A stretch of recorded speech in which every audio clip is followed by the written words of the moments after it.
different flavors of software engineering, become a quant. Let me reenact the interview. The deeper end of the swimming pool. Range. Wait, I wanna guess that.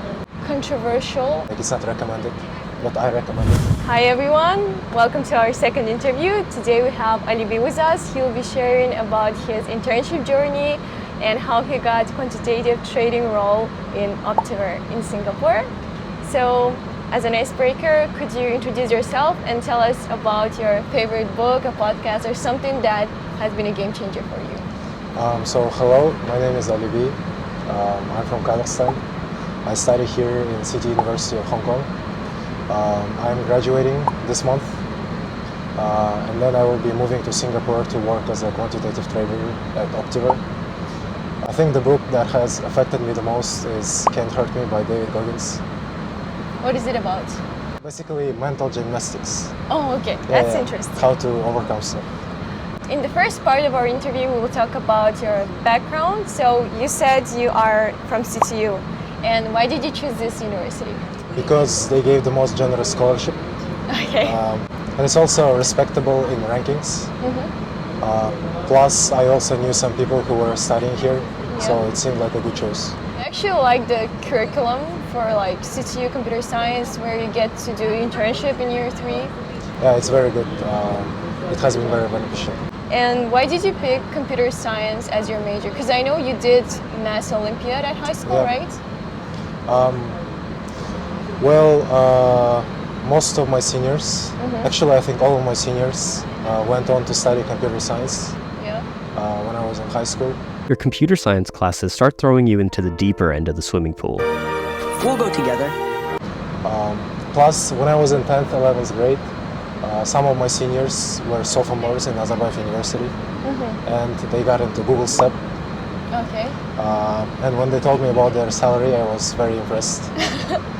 So that's why you chose computer science. And also, I showed some coding aptitude. Yeah. So I thought I could do it. Plus, it paid well, and it seemed like a natural choice. Okay, so you didn't apply to any math majors, right? No, only computer science. Okay. Now let's talk about the internships and how they helped you get into Optiver. So you did 4 internships, as I saw from your LinkedIn. Yep. And how did you land this, and what was their impact? The first internship was the easiest to get because Hong Kong has a scheme called IT System Internship. Yeah, I know. Where basically the government pays your salary. Yeah, so, 11,000. Yeah, so it's very easy to get first internship. Afterwards, I did a placement internship at Siemens. As you mentioned before, if you study computer science at CityU, you have to do a 9-month internship. So they helped me get this internship at Siemens.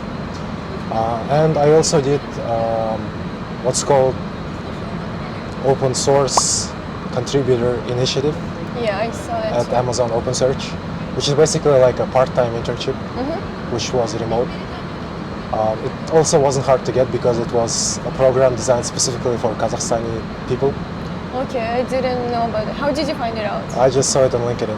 Okay. Yeah, so it wasn't very hard to get. And the last internship is probably the most important. Yeah. It was a software engineering internship at Morgan Stanley, which I did last summer. It paid the most, and also it gave me the most experience, I would say.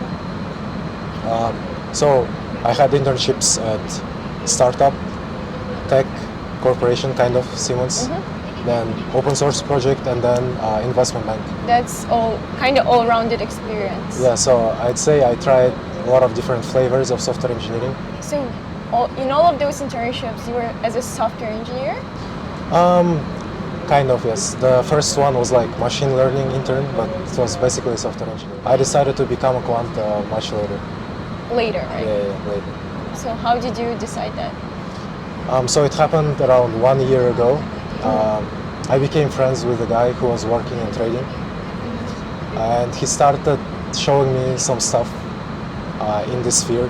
Yeah. He introduced me to this sphere basically, and then he showed me a post on Wall Street Oasis, which is basically like a Reddit for finance people. And there was a post from a senior guy, a guy from his 30s or 40s. He was a portfolio manager in a big hedge fund. Okay. And he was telling about how he got $140 million in 1 year. All As your a- job decisions are like just looking at the salary.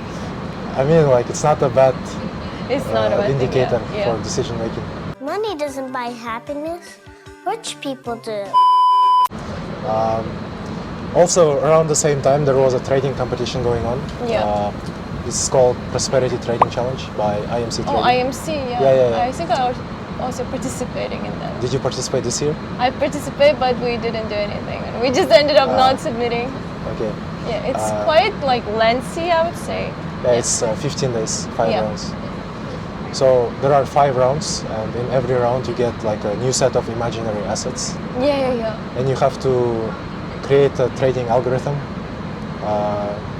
which will trade with bots, and that's how you get your P&L.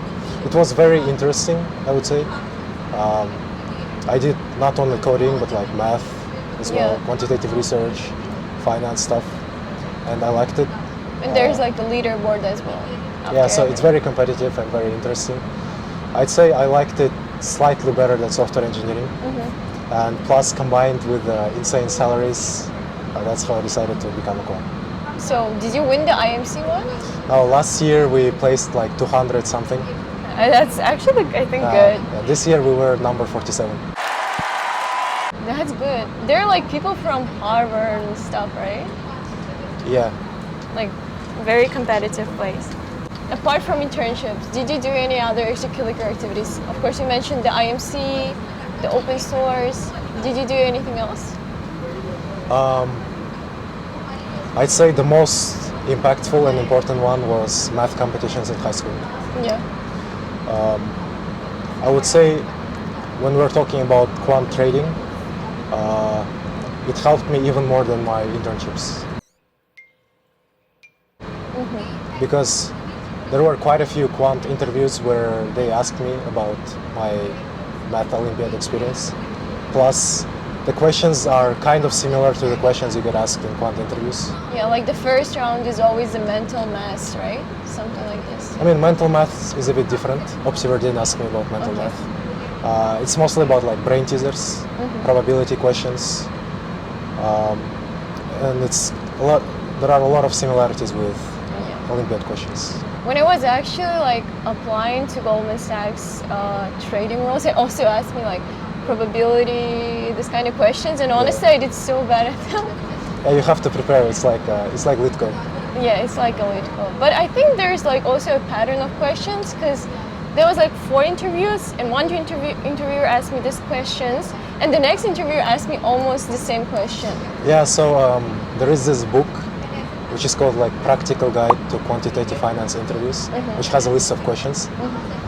And I think like almost every interviewer just takes a question from there because it's very popular. So if you solve all of the questions from that book, I think you will be pretty well prepared. It's like a lead code basically. Yeah. You just have to do it. Plus, there was also a website called quantquestions.io, which is basically lead code but for quant questions. So just the green book Green book plus the website plus the website. for quant questions. How many of those did you do? Like whole summer, or how much time did it take you? 1 or 2 months, probably a few hundred questions. Few hundred. Anyway, 200, 300, something like that. Okay, note that down. Write it down and keep it for future reference. There's like this controversial, not like a controversial, but like some people say that GPA matters and some people say that it doesn't. What do you think about it? It matters up to a point. Like if you have a 2.0 GPA, you probably will not get interviews. Okay. But once you pass the resume screening, it's not really relevant. What about the referrals? Do they help? Well, the offers I got without referrals. Yeah, same. So I'd say they are not very important, Yeah. but I guess they might help. I don't know why, but like I have this thought that they might not be helpful in Hong Kong specifically, because like every time I use a referral, it didn't really help me even get like through screening. It might help get through screening maybe, but after that it doesn't matter, I think. Yeah, I also heard they are pretty helpful for big tech, but not for there is no finance. big tech in Hong Kong. Yeah, that's true. Are there like quant internships? Yes. for quant trading and quant research.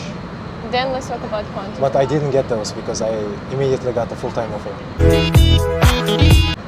Okay, so you don't need to do a quant internship to get a quant full-time offer. Actually, most of the time you do, but I was very lucky in that sense that Optiver's Singapore office, they don't hire interns, I think. Okay. So they immediately get full-time roles. So they don't have like those coming with return offers, right? Yeah, but most of the time I think internship is easier. Okay. Well, now let's go to the next section, Okay. which is specifically about Optiver. Why did you choose to apply to Optiver? Honestly, I've never heard of this company before you got like an offer, and I saw it on LinkedIn. Well, this whole field, which is quantitative finance, it's very niche. It's Yeah. very small. So if you haven't like specifically researched about it, you probably don't know a lot of companies. But as I said, like I started researching about 1 year ago. So that's So like among trading firms, Optiver is pretty well known. It's Yeah. like one of the biggest option market makers in the world. There are other firms like Jane Street, Citadel Securities, Hudson River Trading. yeah, I applied to those and got rejected. So I applied, I think, to all of those firms. Yeah. There are not that many, to be honest, compared to tech firms. I applied to maybe like 20, 30, maybe 40 When tops. do they like accept applications? When do they start? I started applying like June, July maybe. It is even earlier than the tech internships. I think like overall for tech as well as for quant roles, like every year the applications open earlier. Yeah, Like this year I saw Optiver open like in March or something. it's crazy. I think it's also because of the visa and just the amount of people they have to process. Yeah, it just becomes more and more popular with every year. What was the interview process like in Optiver? So for the quantitative trader role, there were 4 interviews. The first one was just a standard behavioral HR interview, where you just talk. Just about your just future like, plans. like why Optiver, why trading, why Singapore, etc. How do you prepare for those? Well, what I usually do is I go to Glassdoor and I just get all of the possible questions and I just prepare an answer for each one and then memorize it. Yeah, I also do. yeah. Interviewers usually say that's not the thing to do, like it's not recommended, but I recommend it. Yeah, in general, it's the same type of questions. Yeah. Why? Yeah, it's just a standard set of questions. If you prepare some answers which can answer multiple different questions, Yeah. it's very efficient. And I also think like once you start doing interviews, you already understand the patterns that Yes. happen in behavioral interviews. Yeah. What about the next stage? After that, there were 3 kind of technical interviews. Kind of technical because each one also asks a little bit behavioral questions. And then there were probability questions, brain teasers, market making questions, or rather like FERMI questions. What questions? FERMI questions. What is I this? can explain later. FERMI questions, and also betting games, and also finance questions. That's a lot. I mean, yeah, so you have to prepare Yeah. quite comprehensively. So for brain teasers and probability questions, just do the green book and quant questions.io. What is this green book? Like who's Practical guide to quantitative finance interviews. Okay. It's very old, I think 20 years old or something, Okay. but everybody uses it. Like Okay. interviewees, everyone uses it. I think if you do that plus quantquestions.io, it also has like a company-specific questions if you buy premium. So it's a very useful feature. If you do that, I think you're good. And then FERMI questions, it's basically estimation questions. And then you have to give 2 numbers, like your bid and your ask. Basically, like just range. Wait, I wanna guess that. Yes, basically, let me reenact the interview for you. So, I will ask you 5 FERMI questions, Yeah. and for every question you have to give me a range.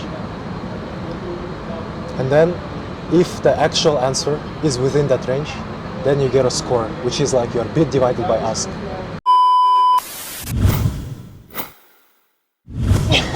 That's your answer. Let's go to the next. Okay, so Numbers. yeah, so 2, 3, 5 number. I think I had this question. You have to reason like this. You have a dice betting games, but you just cannot lose money. Why do you think that you were rejected? I don't know finance. There is a book. Your typical like day would be. They will fire 50% of new grads.